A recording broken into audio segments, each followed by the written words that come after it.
Sidney, eu queria aproveitar que você falou do contato, do que o Orlando falava sobre o contato com os índios, né?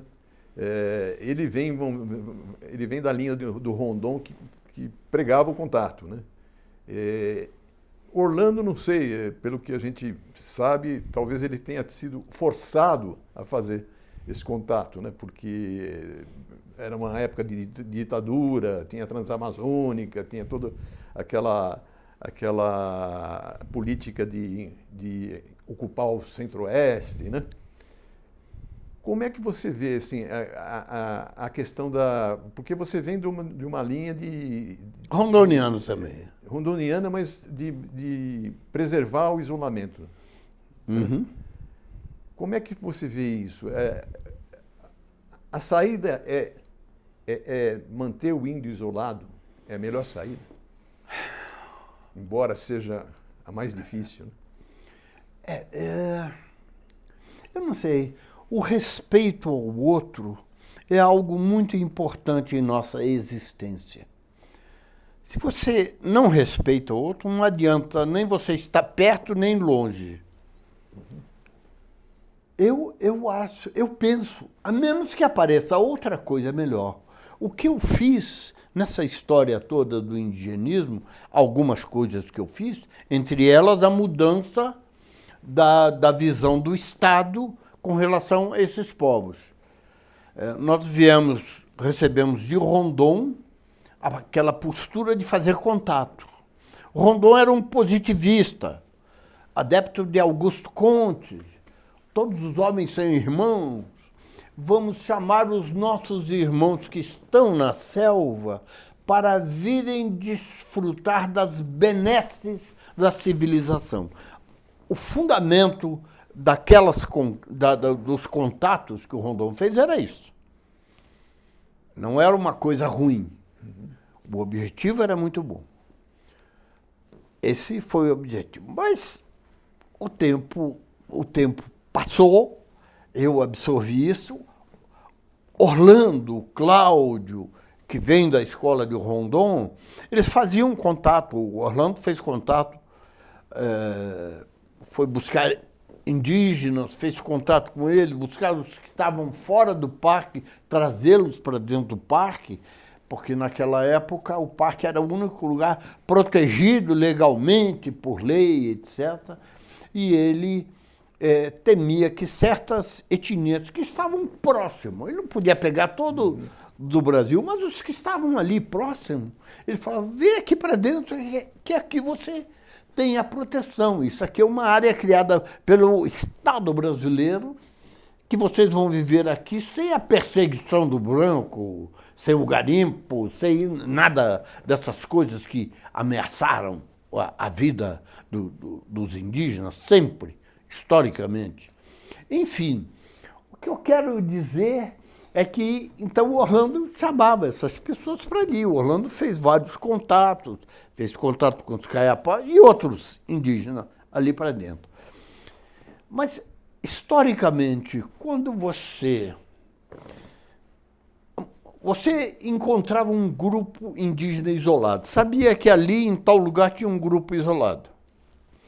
Se você deixasse, ele fica lá isolado. Você voltava ali depois de 4, 5, 6 anos, ele já não estava mais ali. Porque as frentes de expansão de nossa sociedade atingiam ele através de uma estrada, de uma fazenda, de uma hidroelétrica, de qualquer coisa nossas. Empurrava ele. Ou simplesmente as fazendas que atiravam em cima deles, matavam, e eles tinham que sair dali. Ou desapareciam ou se afastavam. Se você fizesse o contato, se você se dedicar a olhar essa questão do contato, você vai ver a quantidade de indígena que morreu nesses contatos. Porque apesar da boa vontade que possa haver nesse primeiro contato, você carrega uma carga virótica em cima deles, que você não controla, que você nem sabe, de repente eles estão morrendo na tua frente e você não sabe. Pneumonia, tudo. Mas morreram Quando os contatos eram muito bons, só morreu 20%, 10%, etc. Quando não era metade, quando não desapareceram grupos étnicos no Brasil por vírus. O vírus desapareceu. Então, não fazer contato, deixar, eles desapareciam porque as frentes empurravam. Fazer contato, eles morriam todos nas nossas mãos. O que fazer? É dessa diferença, dessa dicotomia entre esquerda, vamos chamar direita, entre dois opostos, não a esquerda. É que eu imaginei que o Estado brasileiro deveria fazer o seguinte: primeiro, ver aonde eles estão. Onde é que estão esses povos isolados? Estão aqui, ali, acolá. Muito bem. Encontrados eles, delimitar um território para eles sem fazer o contato, sem ir lá fazer o contato. Só delimitar uma área para eles, criar grupo que vai cuidar dessa área, porque você cria qualquer unidade essas unidades que protegem a ararinha azul, o mico-macaco, o macaco, o leão. Você cria essas unidades, você põe guardas lá. Áreas de proteção ambiental, né? Áreas de proteção, você tem que guardar com pessoas armadas para evitar que entre. Se você não fizer isso, acabam. Então, essas áreas onde teria índio isolado, em vez de ter frente de contato, seriam o que eu chamei de frentes de proteção etnoambiental. Porque também protege o meio ambiente. Protege o meio ambiente e protege os homens. A questão, e essa proteção, essa delimitação... Isso virou política? Isso é política? Isso é política. É a política atual? É a política. Eu criei para isso o Departamento de Índio Isolado, fizemos as normas, foram publicadas em Diário Oficial, é uma norma absorvida pela FUNAI. E o mais interessante é que isso, depois de ter feito isso, promovi o primeiro encontro, chamei encontro, primeiro encontro sobre povos isolados da Amazônia e do Gran Chaco. Da Amazônia porque eu chamei os países amazônicos que mandaram representantes, e mais o Chaco, que não é parte amazônica, mas tem índios isolados, enfim, nós fizemos o primeiro encontro. Chaco são quais países que... Aqui, que tem... Bolívia? Você tem no extremo norte, lá em cima, né? Suriname e aquele. Você tem Venezuela, você tem no Peru, você tem na Bolívia, e até no Equador, que entra uma parte da Amazônia, vai até o Equador, ainda tem um grupo de índios isolados no Equador. Enfim, esses povos esses representantes estavam presentes nesse encontro, e essa filosofia se transformou em algo, em uma atitude dos governos locais. Todos eles agora já falam em não contato. Então, você criou em 1987 esse departamento. Mas, por exemplo, essa política de isolamento, ela prevaleceu em alguns governos e depois com Bolsonaro ela não foi seguida, né? Com o Bolsonaro não houve demarcação. Não prevaleceu nem a FUNAI nem o meio ambiente, né? Nós sabemos, ele teve uma ação sistemática. Não foi demarcada nenhuma terra indígena, né? Não foi demarcada nenhuma terra indígena. E ele mesmo falou, na campanha dele falou, eu não marco terra indígena, não vou fazer. O que, na verdade, é descumprir a Constituição. Porque o 231 da Constituição fala demarcar as terras indígenas. Inclusive, tinha até um tempo, 5 anos, o governo, o Estado brasileiro tem que demarcar todas as terras E indígenas. essa história do marco temporal, o que você acha? Nossa, mãe, essa Porque ainda está ainda está aí. em aberto, né? Tá em aberto. Nós esperamos que o Supremo, né, acabe com isso, porque historicamente é uma injustiça, historicamente é uma grande e a maior de todas as injustiças que nós podemos fazer contra os povos indígenas. Esse é um aspecto. Ele é anticonstitucional. O 231, que eles pegam dizendo que é o marco temporal, não fala nada disso. Ele só fala que tem que demarcar as terras indígenas, como anteriormente outros também falavam a mesma coisa, tem que demarcar todas as terras indígenas. Não nasce só em 88 a questão das terras indígenas. Ela já está presente na Constituição anterior. Tem uma justificativa que costuma ser usada, que eu gostaria que você falasse sobre isso. 1% da população do Brasil tem 11% do território, né? É mais ou menos isso, né? Você está dizendo os índios? Os índios, 13%. 13% do território está com 1%, como se isso fosse um crime, né? Sabe? Como é que você deixa... É muito território para... não entender o muito papel... território para pouca gente, né? Não entender o que é o índio, Dentro né? dessa linha, desse aspecto, a primeira coisa que nós devemos fazer, como a Rússia é um território, é o maior país do mundo, para que tanta terra lá por isso? A China, por exemplo, que tem 1 bilhão, a Índia, que tem mais de 1 bilhão, devia ser legal ela tomar aquele território, porque é pouca gente. Vamos ocupar com mais gente. Eu fico pensando da seguinte forma. Nós estamos já agora com 200 e poucos milhões de habitantes. E vamos dizer que em curto prazo, absurdo, nós chegamos a 300, 400 milhões. E o território fique apertado para nós. Eu não estou dizendo o que é. Isso é uma suposição, é um jogo de palavras.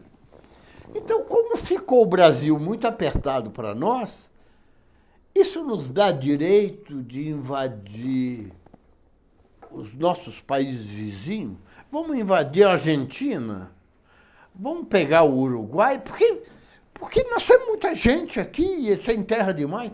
Dá direito a isso? Não dá direito a isso. Não dá direito a isso. E vamos partir do seguinte princípio: a terra era deles. Nós não viemos e encontramos isso aqui vazio. Isso aqui tinha gente aqui dentro, que nós chamamos de indígenas, que viviam aqui dentro. O que é que nós fizemos? Nós inventamos o cartório, o carimbo, a assinatura. Você tem o papel com a assinatura que você... para dizer que essa terra é tua? Não tem. Então, meu amigo, não é sua. Quer dizer, inventamos o Estado, inventamos os governos e falamos para eles: nada aqui é de vocês, nós é que somos os donos. Então nós invertemos o papel. O dono imemorial daquelas terras passou a pedir para nós um pedacinho da terra que era toda deles. Então os índios estão estendendo a mão pela terra deles, para serem, para ter o seu pedaço de terra. Ninguém vive no espaço, eles têm que ter. E tem que ser generosa a nossa ação, já que inventamos toda essa coisa, porque acho que filosoficamente, por uma questão de um direito, vamos chamar assim, maior do que está escrito nos papéis, eles são os senhores da terra. Você veja só, um cidadão brasileiro fica 5 anos num pedaço de terra, vai perante o juiz, requer, a terra fica dele.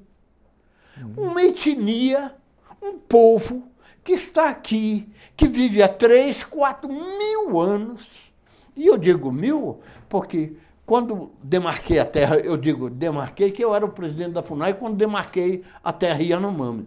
Quando eu demarquei, os estudos levaram à conclusão de que os Yanomami estão naquele espaço há mais de 3 mil anos. Como é que um cara com 5 anos consegue um pedaço de terra e o Yanomami, que está há milhares de anos ali, o Estado faz esse rebu todo, entende? Para conceder ao Yanomami o que é do Yanomami por direito histórico. Então, nós somos injustos, nós somos maus. Essa maldade nossa é entre nós e entre eles também. É para eles, para com eles. Sidney, quantas tribos isoladas ainda existem no país? Você tem São ideia? poucas. São poucas? São poucas.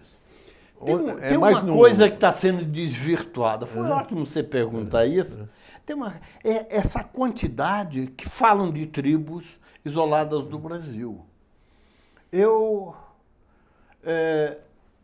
Quando criei o departamento e criei todas as normas do departamento, que veio mudar tudo, o primeiro trabalho nosso é saber qual é o tamanho do nosso universo. Quantos índios, quantas etnias estão isoladas? E aí nós começamos a fazer um trabalho, procurando informação, fazendo expedições, sobrevoando, subindo o rio de barco, descendo, e chegamos a um número que, na época, era esse aqui. Havia 18 tribos que nós já estávamos em contato com eles, que nós estávamos em contato, não, que estavam isoladas, mas que nós tínhamos certeza que eles existiam, porque já passamos de avião, já plotamos no mapa, subimos rio, descemos rio, fizemos expedições, vimos sinais. Então, essas existem. Existia um número aproximadamente de 20 ou 22 pontos no território nacional que seria possível a existência de índio. Daí dá umas 40. Mais naquele Vale do Javari? Hã? Mais no Vale do Javari? Não tinha essa espalhado. coisa aqui, concentra-se o maior número de índios isolados. Essa coisa, eu nunca trabalhei com isso. Eu sempre parti do seguinte ponto. Primeiro, o Estado não pode mentir. O Estado não deve inventar mais tribos para ter mais dinheiro ou qualquer coisa. O Estado que eu me refiro é a FUNAI, né? Então, nós fizemos o cálculo de todo o universo, do que nós constatamos, do que deveria ser objeto de estudo, essas mais 20. E as demais nós começamos a eliminar, que era o quê? Duplicidade. Muitas informações eram duplas. Muitas informações eram diferentes, mas estavam tão próximas que não era uma tribo ou outra tribo, era a mesma tribo que tem uma aldeia aqui e outra aldeia ali, 10, 15 quilômetros de diferença, 20 quilômetros, não faz diferença para eles na Terra. Nós eliminamos os indígenas históricos, que são aqueles que, por exemplo, você vai no Alto Xingu, vamos pegar o Alto Xingu, que estamos falando bem dele, e você vai... conversa com eles, eles falam, ó, se você subir esse rio aqui, o Culuene, lá perto das cabeceiras do Culuene, tem um grupo indígena que se chama Agavutoqueng. E é um índio muito parecido com a gente, etc, tal, etc. Ele fala isso, hoje, ele diz que aquele grupo está lá. Porque esses índios são índios que foram incorporados à história deles. Alguns são mera referência, porque eram parecidos, outros porque tivemos muita luta. Não, um grupo que tem lá, nós brigamos muito com eles, mas já desapareceram, não existem mais. Então nós fomos eliminando isso. O que ficou, na verdade, naquela época, como certo, era que nós tínhamos umas 18, eu não me lembro se era 18 ou 20, mas 18 grupos. Sobre esses 18 grupos, nós fizemos, eu criei 6 frentes de proteção etnoambiental para tomar conta deles. E os 20 outros, ou 22 outros pontos eram mais remotos, região... Tudo mais é região amazônica, pouco em Mato Grosso, era Rondônia, Acre, Cabeça do Cachorro, lá em cima. Enfim, precisavam ser investigados. Precisa. A nossa atenção imediata era esses que estão aqui. E nós fizemos essas frentes para ele. Desses grupos que precisavam ser investigados, com a nossa experiência, eu digo nossa experiência, era eu, mais antigos servidores, antigos funcionários, mais técnicos, indigenistas, etc., chegamos à conclusão que deveria ter, no máximo, 6 ou 8, estourando, grupos. Sem contato nenhum, esses totalmente isolados. Totalmente isolado. Uhum. Então, deveria ter o quê? Se nós tínhamos 20 já, 18 já confirmados, com mais 6 ou 8 que pudesse vir, 24 grupo, no máximo estourando. Isso no Brasil inteiro. E eu lutei muito por 2 coisas. A primeira coisa que eu falo é difícil você dimensionar o tamanho de uma tribo. Mas nós sabemos que os que chegaram, esses isolados que estão aí, são isolados, são o que sobrou dessa conquista nossa, esse avanço nosso. O que sobrou são esses grupinhos. São grupos pequenos. E eles estão protegidos hoje? Não. Nem os que estão contactados, você não está vendo Yanomami, está aí com a terra, né? Os caiapós, né? Os munduruku, está todo mundo com as terras invadidas. Né? Aquilo que nós pensávamos que o Estado vai garantir a terra para vocês, tem se mostrado no tempo atual exatamente o contrário. Para começar, os 4 anos passados foram 4 anos contrários aos interesses dos índios, totalmente. Onde se desmontou a FUNAI, onde se desmontou o Ministério do Meio Ambiente. E a gente faz essa... E qual a notícia que você tem hoje? Está sendo remontado, estão reconstruindo ou ainda está muito... Eu acho que o grande trabalho, né, da Marina Silva no meio ambiente, e eu falo sempre no meio ambiente, porque índios isolados, ou os povos indígenas em contato, e meio ambiente são muito próximos, um depende do outro. Né? Então não se fala de índios sem se falar do meio ambiente. O fato é que Marina herdou um trabalho difícil, que ela vai ter que refazer tudo. E refazer um órgão dentro do governo é muito difícil, principalmente quando o governo tem problema de caixa. Quer dizer, estamos tentando evitar despesas maiores e como é que vamos contratar mais gente? Então tem que ter um bom caminho para fazer isso e tem que ser rápido. Tem que reconstituir rápido.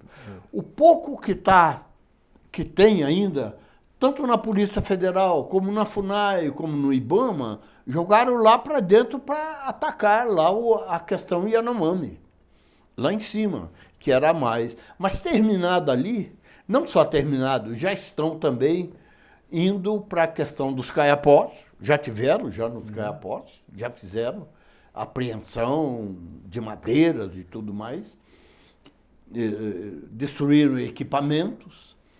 Munduruku também. Nós temos uma quantidade de rio poluído com mercúrio, que é uma coisa horrível. Os flecheiros, eu queria que você falasse da expedição dos flecheiros. Ah, sim, a expedição. Porque essa expedição foi uma grande expedição.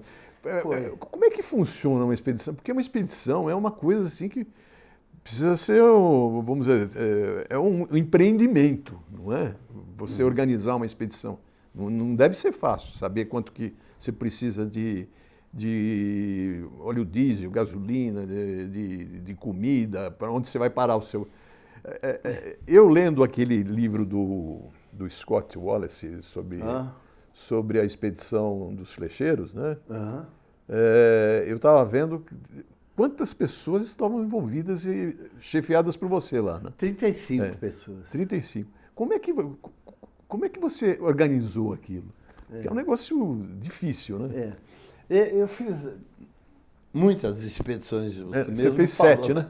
7 expedições? Como disse? Você fez 7 expedições? Né? 7? Não. Não, mais?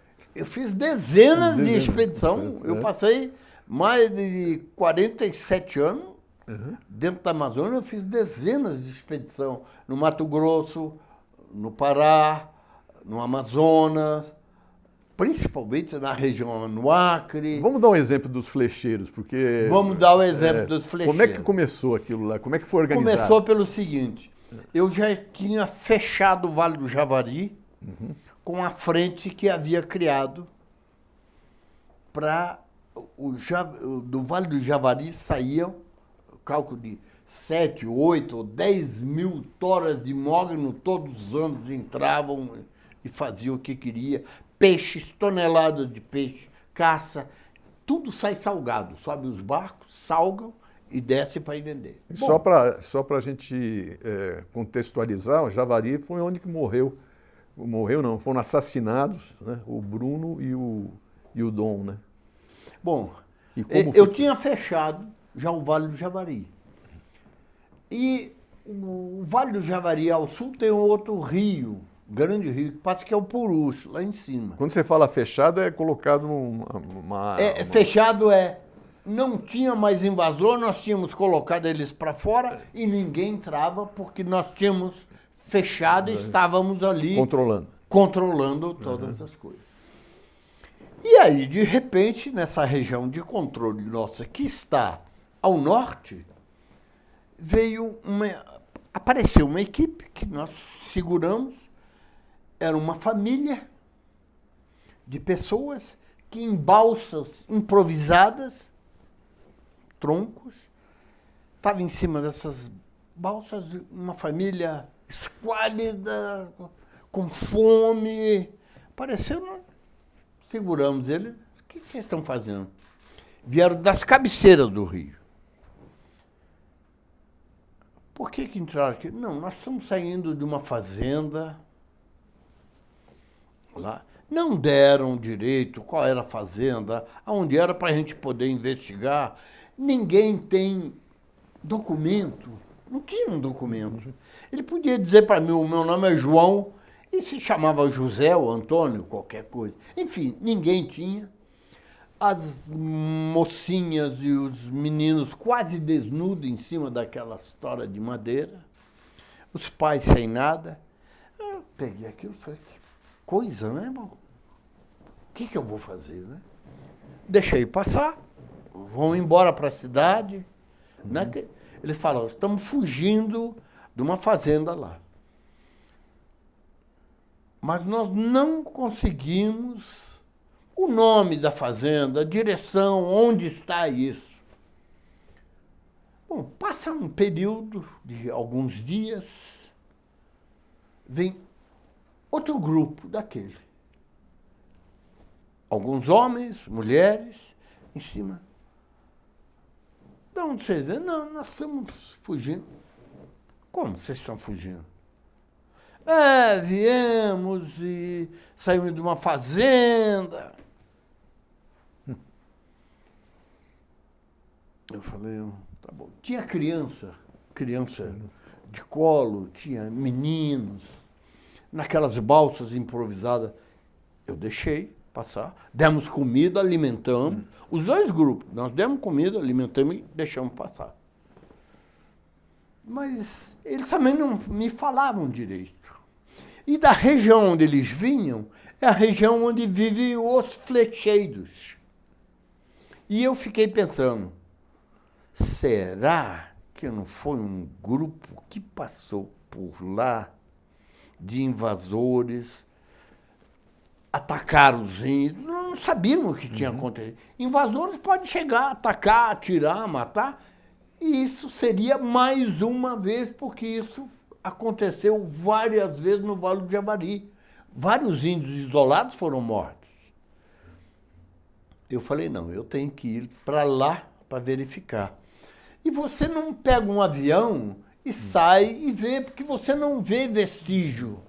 Você, para ver se homens passaram dentro da selva, você tem que descer na selva e ver. Ali você vê os vestígios. E eu falei, bom, vou subir tal rio para ir lá nas cabeceiras, depois, até onde os barcos forem, depois você deixa os barcos maiores, depois pega os menores, depois sai a pé, depois constrói canoas e desce a remo.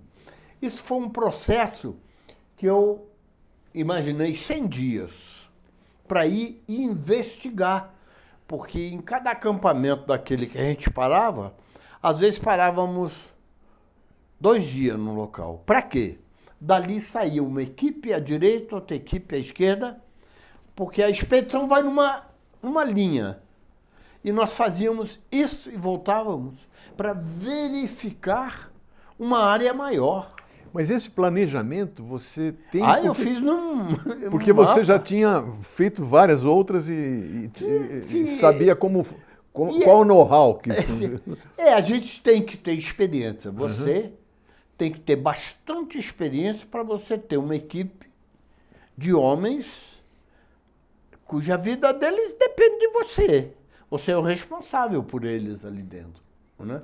Eu estava antes de ontem, conversando com um jornalista sobre uma expedição que eu fiz, outra fantástica, que foi em busca de um meteorito. Um grupo de astrônomos veio para mim e pediu apoio para fazer uma expedição para ir em busca do meteorito, porque eles não tinham recurso para fazer. Onde isso? Isso lá no Vale do Javari, também? há muitos anos passados. Caiu um meteorito, isso é registrado há muitos anos, em 1930. Mas é outra história. Então, ficou aquela dúvida, será que esse pessoal não é o pessoal egresso de uma correria que fizeram lá em cima dos índios? Eu falei, será que os... E eu sabia onde estavam as malocas dos flecheiros. Eu já tinha tudo plotado. Mas você passa por cima e você não vê nada. Eles estão lá, e daí? Você nunca, raramente eles saem para flechar, aquelas coisas que algumas fotos têm, o índio com a flecha, etc. Você tinha 35 pessoas, né? Eu tinha 35. A maioria indígena? A maioria indígena. Matiz, né? Matiz, Marubo, Canamari, eram as 3 etnias que mais estavam ali presentes, principalmente os Matiz. Eles são os melhores para fazer uma expedição assim, né? Não é que são melhores, porque todos eles têm o mesmo conhecimento da selva. Você pega um Matiz, um Corubo, um Canamari, todos eles sabem o que fazer dentro do mato. Ali é o ambiente deles. É uma questão, às vezes, de... Por exemplo, os Matiz mais me ajudaram porque era a língua mais próxima dos Curubo, que eu tive que fazer um contato com um grupo de Curubo. Eu criei o departamento para não fazer o contato, e tive que fazer um contato. Que depois, se houver tempo, a gente se explica essas coisas. Mas, enfim, organizei. A maior parte são indígenas. os indígenas não dão problema para você. E eles gostam de caminhar, de fazer expedição. Eles adoram isso. Se ficar um mês, ótimo. Se ficar 2, etc. E geralmente dá problema nessas expedições, né? Porque eu estava... Eu não sei se você leu aquele livro do Rondon com o Roosevelt. Mas ali é uma expedição onde não tem índio. É só branco. É só branco, é. E a expedição de branco é uma expedição complicada, com exceção dessa que eu fiz com esses senhores astrônomos que foram de cá. Eles são a exceção de uma expedição harmônica, onde foram sorrindo, voltaram caminhando, claudicando, com um cajado na mão, todo arrebentado, lanhado, sorrindo o tempo inteiro e dizendo para mim, foi a coisa mais fantástica que eu fiz na minha vida, estamos muito gratos à Amazônia, a tudo aqui. Enfim, coisas assim. Mas diferente dessa que você citou do... Flecheiros? Do Rondon. Ah, do Rondon. Do Rondon. Do Rondon deu... Rondon Roosevelt. Quase morreram lá, né? O Roosevelt que quase morreu, né? Quase morreu. Quase morreu, por pouco. Mas morreu um soldado, morreu um soldado que tinha um soldado junto, né? Sabe o que me chamou a atenção nessa expedição em relação à sua, que é pelo que eu li, é que nas expedições do Rondon sempre tinha cachorro, né? Nas suas não tinha. Os índios isolados não gostam de cachorro de um modo geral. Tá. De outros cachorros. Os deles, quando eles às vezes conseguem, tudo bem. Que o cachorro ajuda numa expedição? Os caiapós utilizam muitos cães deles para caça. Utiliza para caça. E é um problema, às vezes, em determinadas aldeias caiapó, você entrar. Quando você entra, os cães começam a latir, eles têm que chegar e prender, porque são ferozes. Ferozes, são terríveis. Mas, voltando aos flecheiros, primeiro o nome flecheiro. Por que flecheiro? Porque eles usam flecha, ao contrário dos corubo, por exemplo, que só usam zarabatana e borduna. Então, pode distinguir um do outro. Não é? Borduna deve ser cruel, né? Levar uma cacetada. Mas você precisa ser muito valente. Porque com a flecha você ainda pode manter uma distância do inimigo. Com a borduna é mano a mano. Mano a mano. É mano a mano. A maior parte dos entreveros que aconteceu morte de branco ou de índio, de branco no Vale do Javari, foi tudo com borduna. Mano a mano. Tudo com borduna. São extremamente fortes. Olha, eu nunca vi homens... Você pega assim, é como se você tocasse assim numa mesa. Duro, todo o corpo duro. São bem feitos. Ninguém é barrigudo como nós, desculpe, já na nossa idade. Né? Então... Você está falando da expedição. Então, preparo físico é fundamental numa expedição assim ou não? Ou você acaba... sei lá... Eu não sei, eu nunca fiz assim, por exemplo, preparo físico, né? Eu vou fazer uma expedição e vamos lá. Tá? Não, digo assim, para aguentar o ritmo. Olha, eu acho que a preparação maior está aqui. Na cabeça. Eu já tive com amigos que foram ao Xingu para passar 1 mês e meio, 2, todas as férias. Ao terceiro dia, pelo amor de Deus, eu quero voltar. Não aguento, não, mosquito. Não pode ficar sozinho, não sabe ficar sozinho. É uma das características do nosso mundo, é que você nunca está só. Você já viu quando você está só em casa?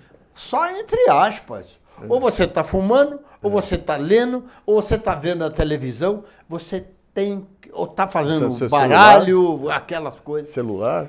Ou celular. Você nunca está só consigo mesmo. que é a grande capacidade dos povos indígenas, é estar só consigo mesmo. E isso é só para homens, penso eu, e acredito nisso, que são muito plenos, interiormente plenos, satisfeitos, sem traumas, sem pesos outros, que são capazes de ficar como o índio, fica agachado, olhando a chuva cair, 1h30, 2 horas, daquele mesmo jeito, ali não sai, nem se movimenta, parece um Rodão, o pensador, uma pedra, assim. Parado. Fica pensando. Sei lá, sabe lá. Eu imagino que dentro está em ebulição. Né? E fora é aquela esfinge. Mas dentro, quem sabe? Um dia talvez tenhamos, nós temos escritores fantásticos hoje aí de índio, descrevendo muita coisa, né? Quem sabe um possa chegar e nos relatar o que acontece quando ele fica só olhando a chuva cair por 2 horas, assim, paradinho, quietinho, etc. Mas você levou, então, os índios e levou ribeirinhos também, né? Não é bem... A expedição na frente trabalhava, tinha alguns ribeirinhos.